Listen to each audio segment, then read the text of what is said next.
Paz do Senhor, boa noite, tudo bem? Vou falar um pouco da palavra de Deus.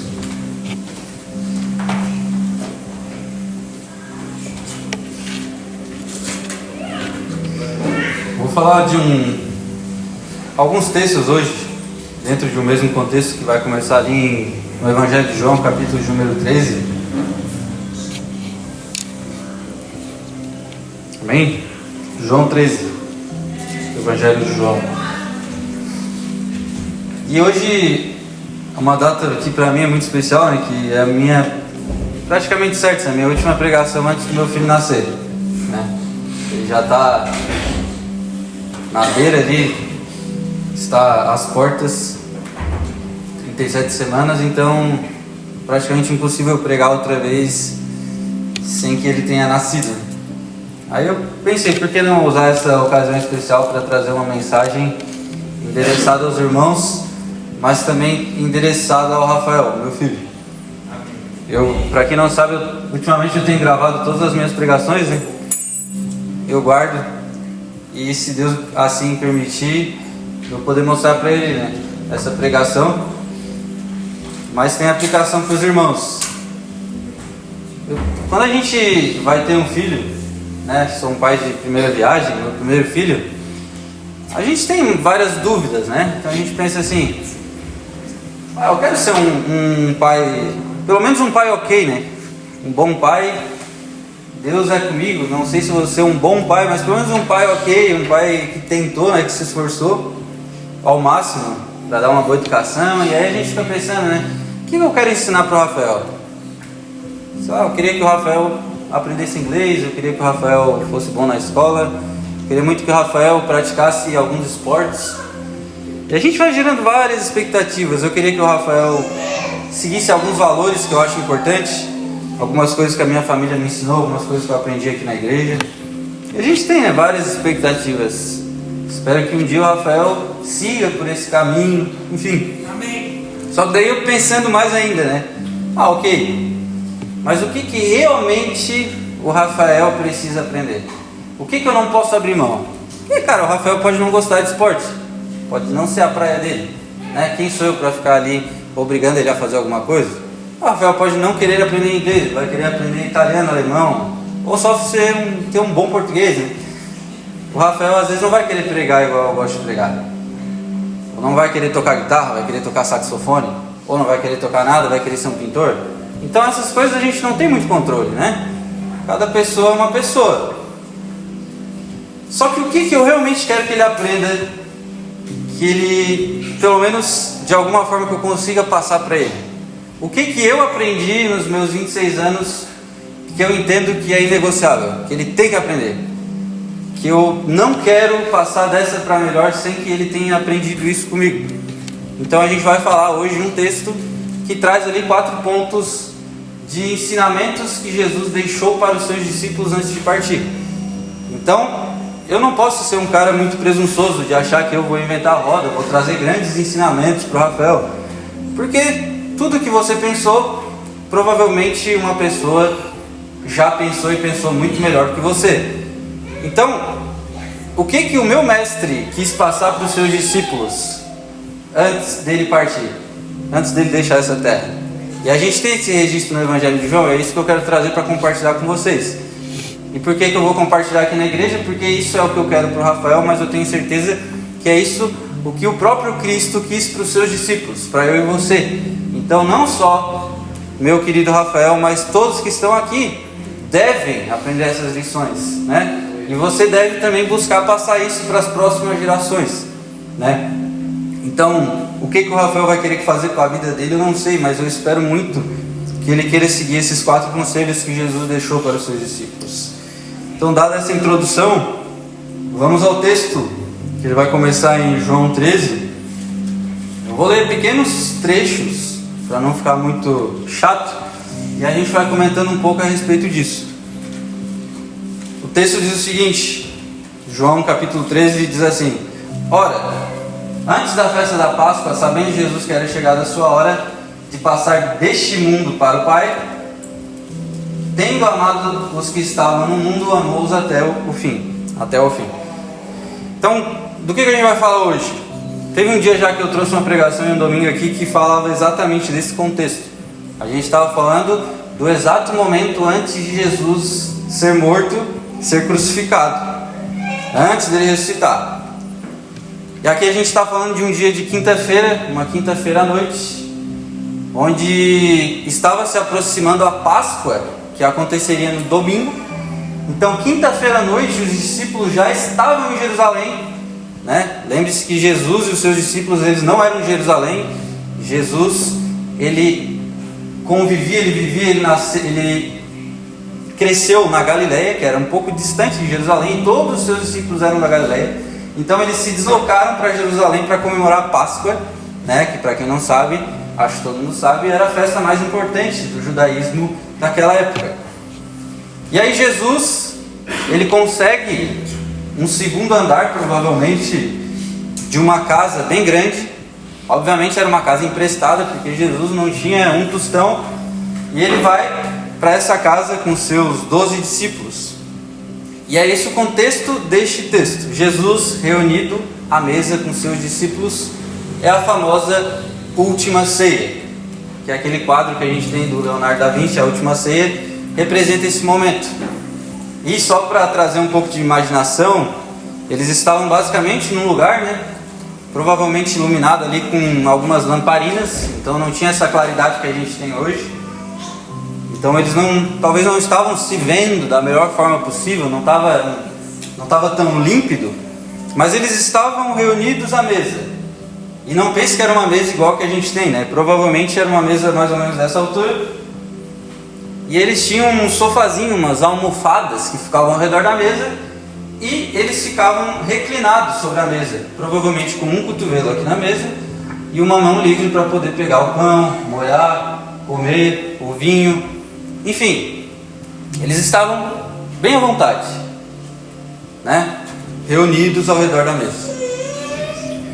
Esse era o contexto. Era ali que eles iniciaram essa conversa. Só que Jesus talvez já tivesse feito essas jantas com seus discípulos. Só que essa era uma janta muito especial, porque era a última janta, era a última ceia. Por que era a última? Porque Jesus já tinha consciência que ele iria ser morto. E era isso que ele estava tentando explicar para os seus discípulos. Então, se a gente fosse analisar um pouco a psicologia, a mente daquelas pessoas, os discípulos estavam ali talvez confusos, né? Mas Jesus fica falando que ele vai morrer, né? Jerusalém está cheia, a gente vai comemorar a Páscoa. A gente vai comemorar a Páscoa ou Jesus vai morrer, a gente vai participar de um funeral? Eles estavam um pouco confusos, tinha muita coisa acontecendo, muitas ameaças. Jesus já estava sendo constantemente ameaçado de morte, e a sua morte já estava decretada. Então não imagine que eles estavam totalmente tranquilos. Eles estavam provavelmente confusos, com medo talvez, né? Eles não sabiam, porque eles acabaram de ver a entrada triunfal de Jesus em Jerusalém, onde Jesus entra e as pessoas comemoram: Hosana nas alturas, bendito que vem em nome do Senhor. E daí os discípulos já se empolgam: nossa, agora sim Jesus veio da forma que ele deveria vir. Jesus, ele vai acabar com tudo, ele vai derrubar o Império Romano, ele vai virar o nosso rei. Mas daí Jesus chama eles para essa sala, e na última ceia ele acaba com todas as expectativas dos discípulos. Basicamente o conteúdo dessa janta não é dizer que agora acabou a palhaçada, acabou a farra, o rei chegou. Não, o conteúdo dessa janta era o seguinte: se preparem, porque eu vou deixar vocês. Agora é com vocês. A partir daqui não sou mais eu que vou estar entre vós, mas vocês devem fazer as coisas por mim. Isso é muito interessante. Então, tente imaginar as expectativas, os medos, as confusões na cabeça dos discípulos. E aí, continuando o texto, né, que é onde vem a primeira lição que eu gostaria de deixar para o Rafael, que acredito que vai servir para vocês, é que acontece um fato muito inusitado, que o Evangelho de João ele vai narrar com detalhes. Não vou trazer aqui o texto inteiro, mas é o famoso lava-pés, ou a lavagem dos pés dos discípulos que Jesus faz. E às vezes a gente olha assim: o que tem ali? Jesus lavou o pé do discípulo e Ok, tá tudo bem.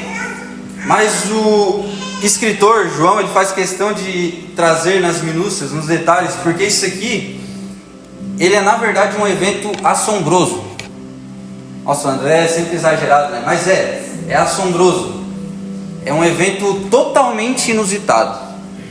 Porque o texto vai falar, em João ali 13, o versículo de número 3, vai falar o seguinte: sabendo que o Pai tudo confiara às suas mãos, e que ele viera de Deus, voltava para Deus. Então, Jesus é tratado no texto como a pessoa em que Deus confiou totalmente, entregou tudo nas mãos de Jesus. E Jesus já tinha ali uns cerca de 3 anos de ministério, onde Jesus era o mestre, talvez o mestre mais famoso daquele momento. Os judeus daquela época, eles tinham uma cultura de humildade e de simplicidade, mas a única coisa que eles não abriam mão era do respeito aos mestres. Isso aí eles não abriam mão.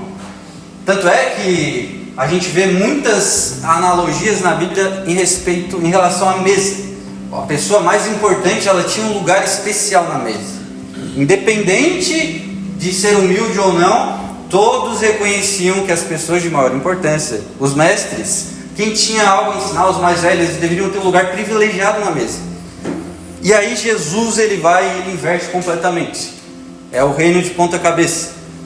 Ele coloca tudo ao contrário.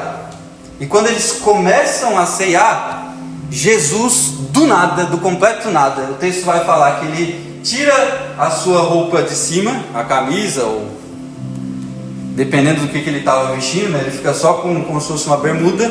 Ele pega um pano, ele se cinge com aquele pano, ele se amarra, ele pega uma bacia, ele enche d'água e ele começa a lavar os pés dos discípulos. Mas daí, André, grandes coisas. Cara, quando Jesus, ele faz isso, ele tira a sua parte de cima da roupa, é o que o texto está dizendo, ele se cinge com um pano.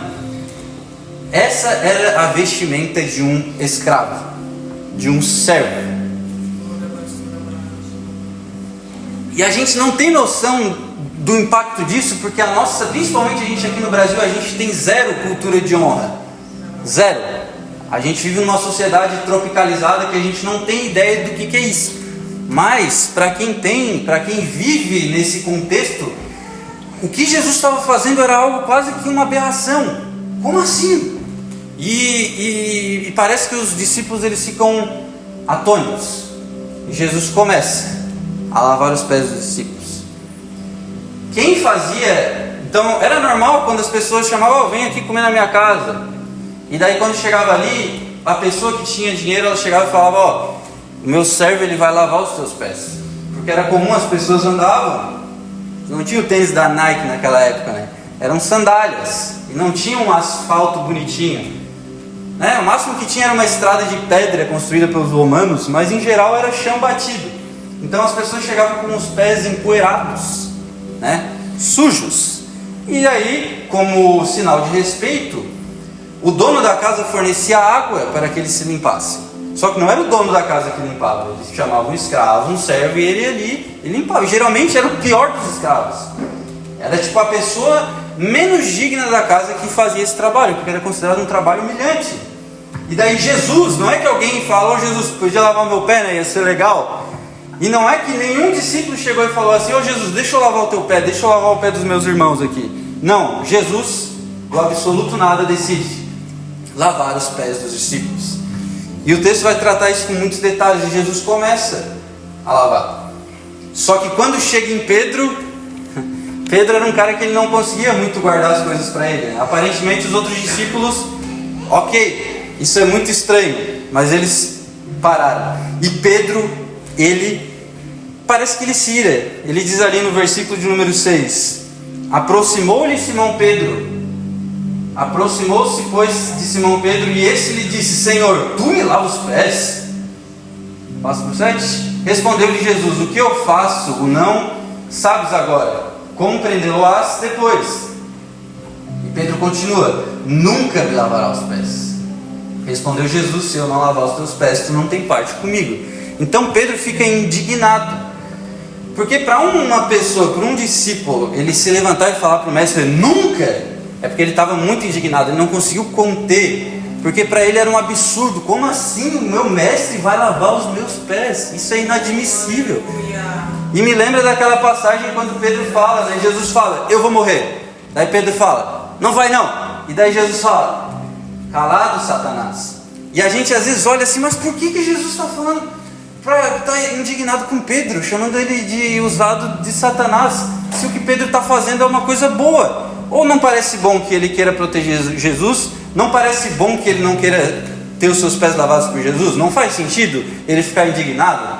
Como assim? Você é o meu mestre, não faz sentido eu receber isso. Então quando a gente olha aos nossos olhos, parece que Pedro tem razão. Só que esse ato de Pedro, ele realmente mostra uma atitude que na maioria das vezes é influenciada por Satanás. Por quê? E aqui que entra talvez uma grande chave do Evangelho, que é uma das coisas mais estranhas.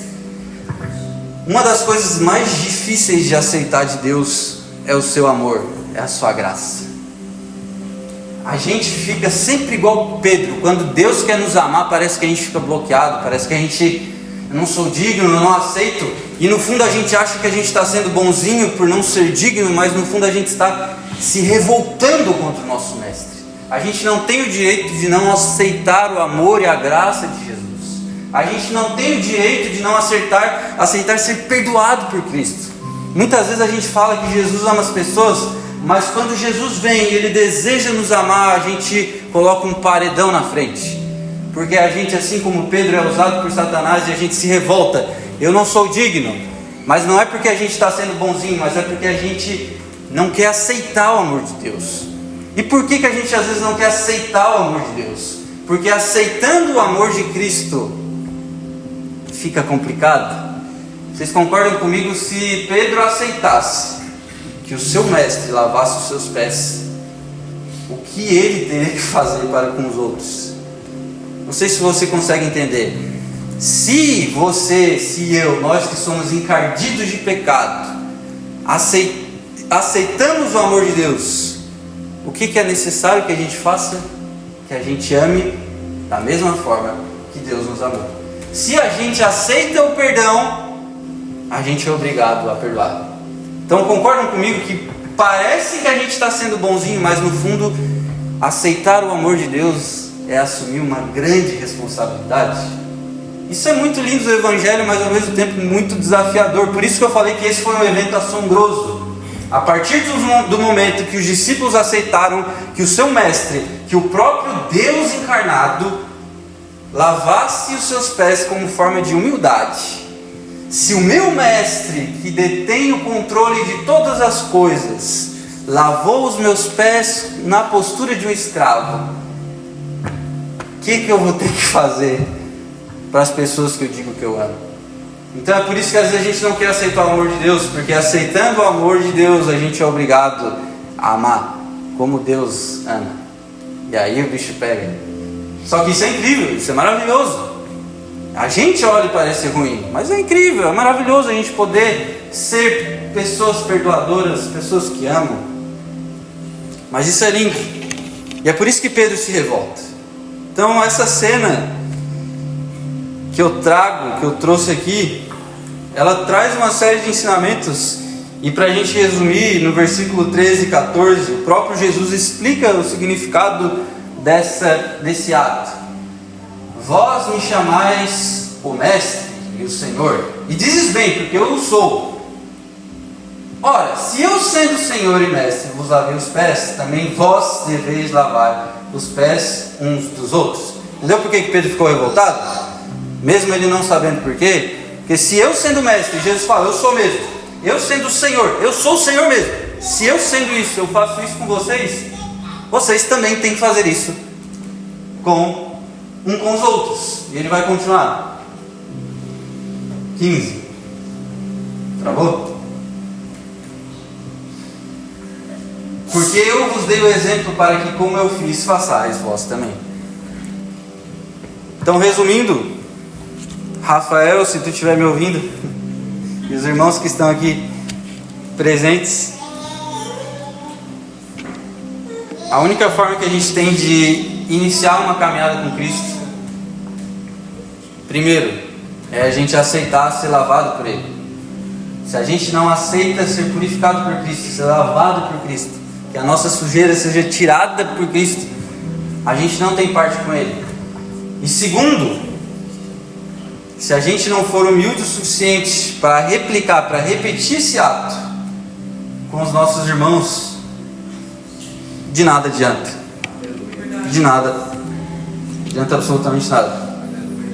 Então a primeira lição que a gente aprende com Jesus é que a humildade, ela é a linha de partida, de início da caminhada com Deus. O Sermão do Monte vai dizer, Mateus 5,3, que bem-aventurados, felizes são os pobres de espírito, porque deles é o reino dos céus.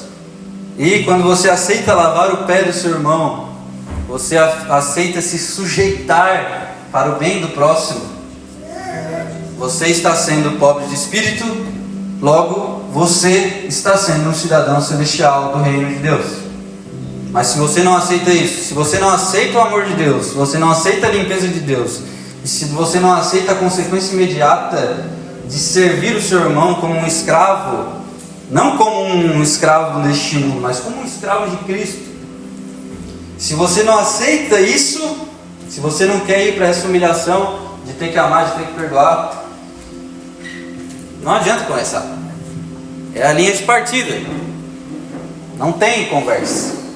Então, Rafael, busque a humildade. E não a humildade de acordo com esse mundo. Porque Jesus, ele se afirma, eu sou mestre, eu sou Senhor. Então não tem problema, você pode ser inteligente, você pode ser uma pessoa carismática, você pode ser um cara legal. A humildade não mora em você se inferiorizar, dizer que você é um pobre coitado. A humildade, ela existe quando você assume o papel de servo. Então, Rafael, sirva bastante, seja humilde e aceite o amor de Deus, que você vai estar em um bom caminho. E o texto vai continuar. Jesus, não satisfeito com isso, vai continuar falando com os seus discípulos. Vai ter ali o evento da traição, que Jesus vai anunciar que Judas iria traí-lo. E ele vem com mais um ensinamento que entra ali no versículo de número 34. No versículo de 34, enquanto Jesus conversa, enquanto muitas coisas acontecem, ele diz: novo mandamento vos dou, que ameis uns aos outros assim como eu vos amei, que também vos ameis uns aos outros. 35. Nisto conhecerão todos os que sois meus discípulos, se tiverdes amor, ele caipira, né? Uns aos outros. Esse texto aqui é muito bonito. Jesus, ele vai falar o seguinte: estarei pouco tempo com vocês, está chegando a hora, vocês vão ficar sozinhos. E aí a grande pergunta que fica: o que vai restar dos discípulos? Foram 3 anos intensos de 12 jovens. A gente não tem noção quem eram os discípulos, né? Provavelmente João, que escreve esse evangelho, ele deveria ter uns 14 anos, 16 no máximo. Boa parte deles eram adolescentes. Alguns um pouco mais maduros, como Pedro, que tinha uma esposa, mas provavelmente a maioria era adolescente. E eles embarcam nessa aventura com Jesus de 3 anos de milagre, de pregação. E sempre quando o bicho pegava, quando o negócio apertava, eles, vixe, deu ruim, vamos lá falar com Jesus. Jesus, me ajuda aí, não consegui expulsar aquele demônio, me ajuda. Jesus, estão falando mal da gente, me ajuda, vai lá me defender. E Jesus sempre, tá bom, vamos lá. Jesus, me explica essa parábola, eu não estou entendendo nada. Tá bom, vamos lá. Só que agora, subitamente, Jesus diz: eu vou deixar vocês. E o que resta dos discípulos? Não tem mais identidade. A identidade deles, eles eram pescadores da Galileia, eles eram da ralé, eles não tinham nada de importante. Tudo que eles tinham era Jesus. Cara, eles pensavam assim: eu não sou nada, eu sou provavelmente um iletrado, eu não sou inteligente, eu não sou rico, mas eu tenho Jesus, e as pessoas gostam de Jesus. Então a identidade deles estava vinculada com a pessoa de Cristo. E agora subitamente Jesus diz: eu vou deixar vocês. E eles pensam: já era, não vai sobrar nada da gente, a gente vai ter que voltar a ser um ninguém, a gente vai ter que voltar para para aquela cidade pedregosa da Galileia que não tem nada. O que a gente vai fazer? E aí Jesus vem e fala: calma, eu lhe dou um mandamento. Se vocês cumprirem esse mandamento, eu prometo que eu estarei entre vós. Se vocês cumprirem esse mandamento, as pessoas vão reconhecer eu em vocês. E ele vai dizer: nisto conhecerão os meus discípulos, se tiveres amor uns aos outros. Então Jesus fala o seguinte: se vocês se amarem intensamente, da mesma forma que eu amo vocês, pode ter certeza que as pessoas vão reconhecer eu em vocês. Então, Rafael, não sei com que idade que você está me ouvindo agora, cara, mas se tu quer ser reconhecido como um verdadeiro discípulo de Jesus, esse mestre maravilhoso, ame as pessoas da fé, ame os outros discípulos de Cristo, porque aqui ele está falando dos discípulos, de pessoas que seguem a Cristo, e é esse o contexto que eu vou ficar. Então vocês que estão aqui me ouvindo hoje, se a gente não consegue amar, se ajudar, se importar realmente um com os outros, as pessoas nunca vão enxergar Cristo na gente. As pessoas não vão enxergar Cristo em você porque você anda de uma forma X. As pessoas não vão enxergar Cristo em você simplesmente pela forma que você fala, pelas coisas que você deixa de consumir. Não é simplesmente isso, mas as pessoas vão enxergar Cristo em você e vão reconhecer que você é um discípulo genuíno do mestre Galileu, se vocês se amarem, né? É muito simples, mas exige muito. Então, é nisso que reside o poder do nosso evangelismo. A maior marca e o poder do evangelismo cristão, a gente só consegue evangelizar com veracidade, com força, quando a gente realmente se ama, né? E foi assim que o cristianismo cresceu absurdamente. Estou lendo um livro lá a respeito da ressurreição de Cristo, e mesmo quem não acredita em Jesus tem que conceder que algo de muito sobrenatural aconteceu naquela Páscoa de 2000 e poucos anos atrás, porque a igreja saiu de uma religião de 12 discípulos galileus e em questão de alguns anos tomou conta de todo o Império Romano. Nenhuma outra religião na história teve essa trajetória. Por quê? Porque as pessoas olhavam para aqueles que se diziam seguidores de Cristo e viam que tinha algo diferente, aquele amor. Isso tem registrado historicamente vários relatos de pessoas que falavam mal dos cristãos, mas tinham que dar o braço a torcer. Mas eles realmente se ajudam o tempo todo. Não existe nada semelhante a isso. E o cristianismo começou a crescer, movido, propelido pelo amor. O amor é o combustível da nossa fé. Se ele não existe, tudo fica parado. Mas quando tem amor, as coisas vão, as coisas andam. Então, Rafael, seja uma pessoa amorosa. Seja uma pessoa amorosa, porque as pessoas vão conseguir ver Cristo em você. Amém. E amar não é amar conforme o mundo ama, né? Mas é amar conforme Jesus ama. Porque, para a gente finalizar esse ensinamento, o que Jesus diz ali? Ele não diz simplesmente amem uns aos outros. Ele diz o quê? Amem uns aos outros, vírgula, vírgula, assim como eu vos amei. Então existe uma condição aí. Não é simplesmente amar. Música de amor tem bastante, mas eu acho que não está falando do amor da música sertaneja aqui do Brasil. Acho que não está falando disso, né? Está falando de amar como Jesus amou os seus discípulos. E como que Jesus amou eles? A gente acabou de ler no lava-pés ali.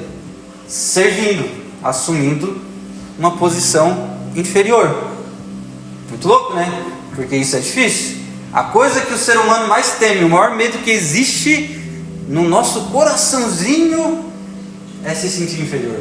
Nossa, mas dói. Se sentir inferior dói, né?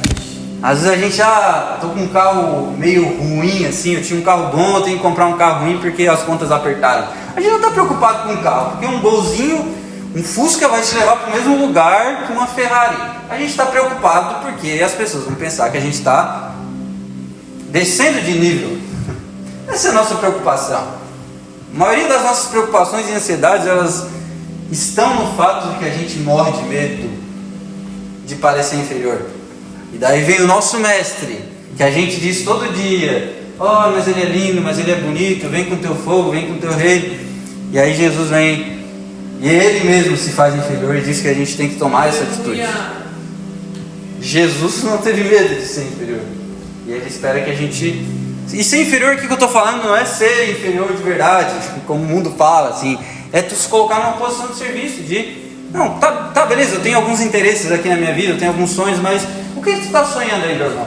Quais os teus interesses? Como que eu posso te ajudar a conquistar isso que tu quer? Como que eu posso te ajudar a tirar um sorriso do teu rosto? Como que eu posso te ajudar a tu aprender isso que tu quer aprender? Então é isso, é essa disposição de querer sempre ver o nosso irmão melhor, de querer sempre ajudar. Porque lembra que a gente não está sozinho? Se a gente tem esse espírito aqui na igreja, sou eu querendo ajudar, e é o Mateus querendo me ajudar, e vai todo mundo. Isso é lindo, isso é maravilhoso. Então não basta amar, a gente tem que amar como Jesus amou. E Jesus amou escolhendo os mais fracos, pescadores simples, né? Às vezes é muito fácil amar uma pessoa que às vezes vai dar algo em troca para a gente, mas Jesus amou discípulos que não tinham nada para oferecer para Jesus. Jesus amou se entregando a ponto de entregar a sua própria vida, a sua própria reputação. Jesus foi servo. Então, segundo o ensinamento que a gente aprende com Jesus, que é inegociável na caminhada da fé, na caminhada da nossa existência, amar as pessoas como Cristo amou. Porque aí sim a gente tem o combustível para continuar a jornada. Continuando o texto, se a gente correr mais um pouquinho, no capítulo 14, dentro desse mesmo contexto, dessa conversa de Jesus com seus discípulos, o capítulo 14 vai iniciar com um texto famosíssimo: não se turbe o vosso coração, credes em Deus, crede também em mim. Na casa do meu pai há muitas moradas, se assim não for, eu vou-lhe teria dito, pois vou preparar-vos lugar. E aqui Jesus, ele acrescenta mais uma pedrinha nessa linda história. Então primeiro ele diz que para você iniciar a jornada você tem que ser humilde. Depois Jesus diz que o combustível dessa jornada é o amor. E ele vem com um elemento chave, que é a esperança dessa jornada. É uma casa com Deus. Cara, isso é maravilhoso. E ele fala: não se turbe o vosso coração. O que é turbar o coração? É quando o coração se torna escuro, ou seja, sem esperança. Quando o coração fica preocupado. Eu tenho certeza que tem pessoas aqui nessa noite que estão com o coração abalado, com o coração perturbado, com medo, igual os discípulos estavam. O que vai acontecer? O que vai ser da gente? Nós não somos nada, sem Jesus a gente não consegue. E daí Jesus, que também estava angustiado no seu coração, porque logo depois Jesus vai ir para o Getsemane e vai dizer que ele vai entrar em profunda angústia. Mesmo Jesus profundamente angustiado, a palavra que ele tem para os seus discípulos é: se alegrem, tenham esperança, porque o lugar que eu vou, vocês não vão agora, mas eu vou preparar uma casa para vocês. Eu vou preparar um lugar, vai ter uma casa lá com o nome de cada um. Isso é maravilhoso. Então, o segredo para que a gente, nos dias maus, nos dias difíceis, nos dias de dúvida, de angústia, de conflito, de desesperança, a gente crê em Deus, crê em Jesus e tenha certeza que Ele tem uma casa preparada para a gente no final dessa jornada. Então, Rafael, novamente falando contigo, vão chegar momentos terríveis na sua vida, terríveis, difíceis, mas acredite que assim como existe uma casa para o teu pai, existe uma casa para ti.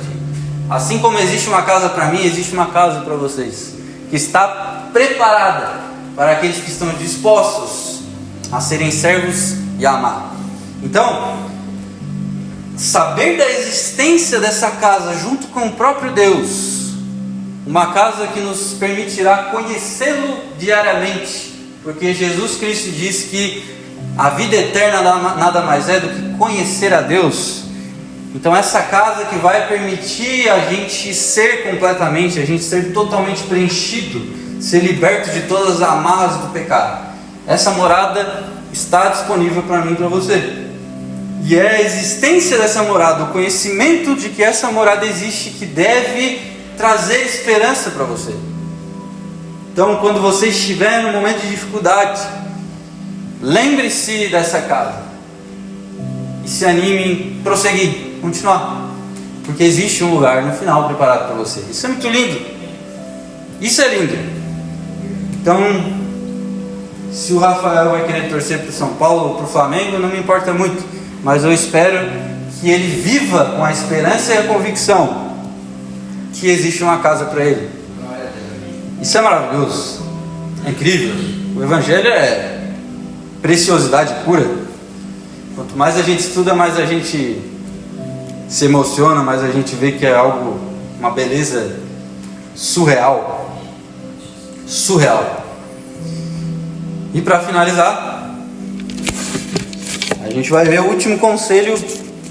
Teve bem mais conselhos que Jesus deu aqui, né? Eu escolhi 4 para a pregação ficar mais legal. Mas você vai ver depois. André, tem 7 aqui, cara, tu me enganou. Não, eu escolhi 4, né? É um artifício retórico para que a pregação fique mais interessante. E o último conselho que eu separei aqui para o meu querido filho, que eu estou ansioso para ver o seu rostinho, as suas bochechas grandes, sua boca grande e o seu pé imenso que ele já tem para puxar o pai dele. O último conselho que Jesus dá aqui é o seguinte. Vai estar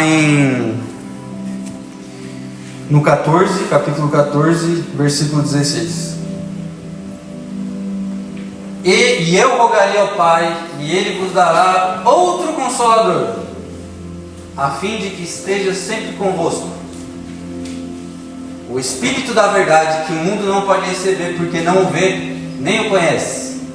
Vós o conheceis, porque Ele habita convosco e estará em vós. Então aqui Jesus ele amarra todos os pontos. Ele começa falando de uma jornada que só pode ser iniciada por meio da humildade. Ele continua dizendo que o amor é o combustível deste automóvel que ruma em direção a uma casa em Deus, que é o que nos traz esperança. Mas ele traz mais um alento ainda para os seus discípulos. Olha só, já seria suficiente para vocês saber que existe uma casa. Vocês poderiam viver só confiando no que eu falei para vocês. Estou falando para vocês assim. Não, mas não é só isso, tem mais. Eu vou orar ao meu Pai que envie para vocês um Espírito, que é o Espírito Santo, o Espírito, um conselheiro, em algumas traduções um advogado. Vai ser Ele que vai defender vocês durante essa jornada. Então não pense que só o que vocês vão ter é só uma esperança no futuro. Não, vocês vão ter uma presença agora. O reino de Deus já se inicia. Então Jesus ele confirma que a jornada dos seus discípulos até a casa preparada para eles vai ser árdua, mas ele vai deixar alguém para caminhar junto, para ajudar, alguém para lembrar que essa casa existe, alguém para lembrar que precisa colocar mais combustível, mais amor, alguém para lembrar que precisa ser humilde. Ele é o santo conselheiro. O Espírito Santo é quem nos aconselha, é quem nos dá bons conselhos. O Espírito Santo é quem nos anima, ele é o nosso consolador. É ele quem nos diz quando parece que a gente não vai mais conseguir. Ele fala, vai lá, lembra do que Jesus te falou, segue firme, lembra das palavras do teu mestre. E é esse mesmo Espírito que é o nosso advogado, que quando o diabo, que quando esse mundo vem nos acusar, é ele que nos defende. Deixa que eu me viro com ele, deixa que eu falo o que ele tem que fazer. Mas tu, Satanás, tu não tem mão nele, tu não tem direito sobre ele. Quem tem direito sou eu, é ele quem nos defende. Então, meu querido filho, saiba que teu pai pode morrer, tu pode às vezes nem conhecer o teu pai, mas se você estiver disposto a fazer as 3 coisas que eu acabei de falar, Jesus Cristo vai orar ao Pai, e o Pai vai te enviar um conselheiro, que ele é muito mais inteligente, muito mais legal, carismático, muito mais engraçado, muito mais sábio do que o teu pai, que é o Espírito Santo, muito superior. E o Espírito Santo também está aqui no coração de cada um. Então lembre-se que quando a jornada estiver difícil, você tem uma esperança na casa, mas não é só no futuro, no presente. O reino de Deus está entre nós, dizia Jesus. O reino de Deus começa hoje. Por mais que a gente espere estar com Deus no céu, mas a gente já pode desfrutar, estar com o Espírito Santo hoje. E é incrível estar com o Espírito Santo. É muito bom. Às vezes eu estou ali trabalhando, qualquer coisa, eu lembro, o Espírito Santo está aqui, né? Que legal. E é isso que eu espero para o meu filho, que ele tenha essa comunhão com o Espírito Santo. Quase que eu consigo não chorar hoje. E eu quero que quando ele estiver se sentindo sozinho ou em dúvida, ele venha simplesmente sentir que existe alguém do lado dele.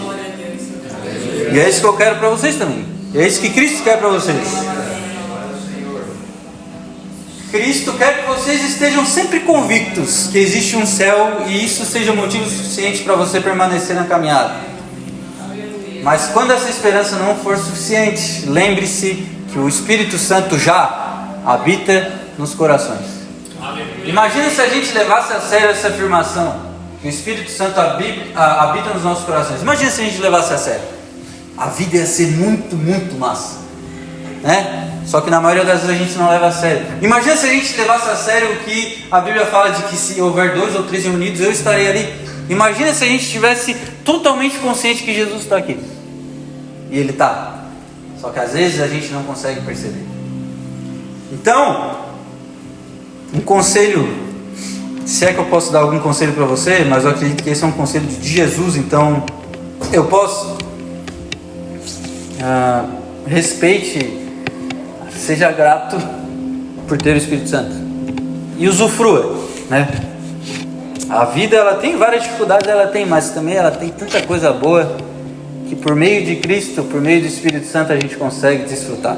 Eu sou uma pessoa absurdamente feliz, muito feliz, graças ao Espírito Santo. Graças ao Espírito Santo. É Ele quem não deixa que o monstro que vive em mim dê as caras, e que em algumas poucas vezes o anjo, o meu espírito, poucas vezes atos de bondade saiam da minha vida. É graças ao Espírito Santo. Então, concluindo esses conselhos, né, de Jesus para os seus discípulos e para a gente, e para o meu queridinho Rafael, resumindo tudo, a gente tem o seguinte: número 1, a gente precisa de humildade para que a gente sirva as pessoas, para que a gente seja purificado por Jesus e para que a gente seja amado por Jesus. Se a gente não tiver humildade, a gente não consegue ser amado por Jesus. Se a gente não tiver humildade, a gente não consegue servir, a gente não consegue ser limpo. Então, humildade para entender que a gente precisa da limpeza de Deus, que a gente precisa do amor de Deus, que a gente necessita, é uma necessidade nossa, assim como a gente necessita de água, de alimento. E humildade para servir o próximo, né? Eu gosto muito da palavra humildade porque, na minha opinião, a melhor palavra em português que a gente tem para traduzir fé é a verdadeira humildade.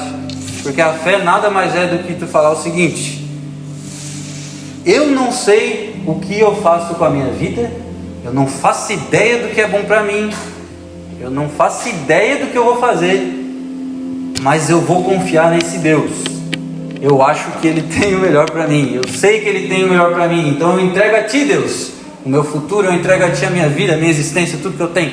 Então fé nada mais é do que você ser humilde a ponto de desistir de legislar sobre a sua vida, de desistir de dizer o que é bom e o que é ruim para a sua vida e colocar essa atribuição na mão de Deus. Isso é fé, é humildade, é dobrar os seus joelhos diante do que você não entende e entregar a Deus, dar um salto no escuro, confiando que Deus tem o melhor para mim. Amém? Então, número 1, precisamos de humildade para começar. Número 2, a gente precisa amar as pessoas que estão aqui, os nossos irmãos na fé, para que a gente seja reconhecido como discípulo.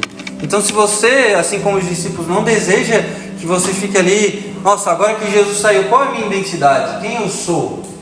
Você é aquele que ama, assim como Cristo amou. Então, se você ama as pessoas ao seu redor, quem você vê, como Cristo te amou, você vai ser reconhecido como discípulo. Logo você vai ter uma identidade. Eu sou um servo de Jesus. É uma boa identidade, na minha opinião. É bom ser reconhecido por isso. Então, se você está na dúvida de quem você é, busque ser um servo de Cristo, que por meio do amor você consegue essa marca. Então a gente precisa amar para que esse selo seja colocado em nossos corações, para que as pessoas enxerguem que Cristo está vivo em nós. Terceiro, a gente precisa de esperança, a gente precisa de confiança, principalmente nos tempos hoje de medo, de ansiedade, de pavor. Ai, meu Deus do céu, a guerra, o Irã, Israel, a Rússia, a Ucrânia, meu Deus. A gente precisa de esperança, a gente precisa de confiança, a gente precisa de um porto seguro. E esse porto seguro está no fato de que existe uma casa para a gente.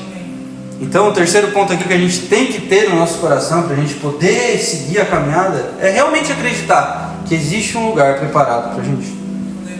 E por fim, o ponto 4 dessa conclusão: a gente precisa ter alegria e gratidão, porque já temos alguém dentro da gente, nos lembrando cada dia quem nós somos em Deus, as palavras de Jesus, como que a gente deve seguir a jornada, nos incentivando, nos corrigindo, nos defendendo.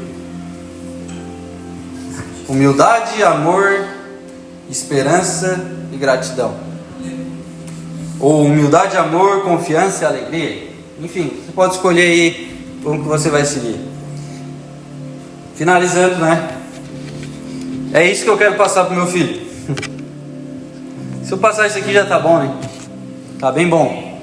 Se eu passar isso aqui tá incrível. Todo o resto é um plus ali, como Jesus diz, né? As demais coisas não serão acrescentadas.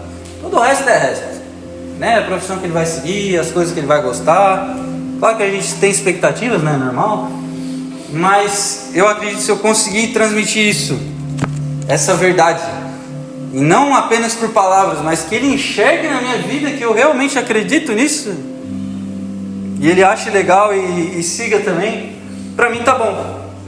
E eu espero que para você, se você conseguir, se eu e você, se a gente conseguir entender essas 4 coisas e viver isso com intensidade, que a gente venha se sentir satisfeito, né?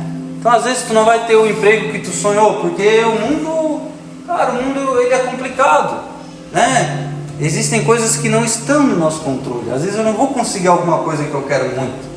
Às vezes eu não vou conseguir juntar um dinheiro, porque pode aparecer um problema que eu vou ter que gastar tudo. Às vezes eu não vou conseguir construir minha casa. E aí eu posso até às vezes ficar triste, posso, mas isso não pode consumir a minha alegria. A única coisa que eu não posso abrir mão, que realmente deve me deixar incomodado, é que eu não consiga seguir esses pontos aqui. Eu não consiga acreditar e levar isso até o fim. Aí sim é pra gente se preocupar. Então quando você estiver aí no seu dia a dia, às vezes vai acontecer, sempre vai acontecer um monte de coisa desagradável. Lembre disso. Tá, isso é ruim, mas eu continuo tendo Espírito Santo, eu continuo tendo esperança numa casa celestial, eu continuo podendo amar as pessoas, eu continuo podendo servir as pessoas. Tá bom, né? No fim, essa palavra é uma palavra sobre contentamento, porque todo mundo aqui já segue isso, porque nós somos cristãos, mas às vezes a gente não aproveita, não se alegra, né? A gente leva a mochila do evangelho como se fosse uma coisa de que ruim, né? Seguir a Deus, que difícil. É tão fácil no mundo, né? Nossa, é tão bom lá no mundo, mas a gente aqui, a gente é coitadinho, é difícil. Mas é difícil. Sim, é difícil, mas é muito mais difícil não seguir a Jesus, porque é bem pior. Mas é maravilhoso. Ou você acha que uma pessoa hoje, que igual eu assim, eu trabalho, o cara trabalha no escritório, uma pessoa que ganha bem, ela teve uma vida mais legal do que o apóstolo Pedro e o apóstolo Paulo? Nem se compara. Imagina os caras rodando o mundo inteiro, curando paraplégico, curando cego, pregando o evangelho. É muito mais legal do que trabalhar no escritório, ganhar um dinheirinho, CLT. Então, pegue, não tem problema, eu sou CLT, eu também trabalho no trabalho de escritório. Estou querendo aqui dizer que servir a Jesus é bom, é prazeroso. Não compre essa ideia que é ruim, que é pesado. Não, é desafiador, exige muita responsabilidade, exige abrir mão de muitas coisas, mas é bom, né? Eu não estou abrindo mão de muitas coisas para poder ter um filho, mas não é bom? Não é massa? Só de eu pensar no rostinho do meu filho assim já me dá uma alegria, né? E é isso que a gente tem que ter quando a gente olha para Jesus. É desafiador? É, mas é bom. Amém? Vamos orar? Vamos orar então para que Deus preserve essa mensagem no nosso coração, né? Que a gente não fique só na palavra, mas que venha encontrar um terreno fértil na gente e a gente venha viver em contentamento, em gratidão ao nosso Senhor. Amém? Senhor Jesus, muito obrigado, Pai, por essa oportunidade. O Senhor tem sido tão bom conosco, nos dando preciosos ensinamentos. Eu peço, Pai, que o Senhor nos preserve humilde, Pai, verdadeiramente humilde, servos, Pai, dos nossos irmãos. Que o Senhor nos encha cada vez mais de amor e de misericórdia para as pessoas que precisam de Ti.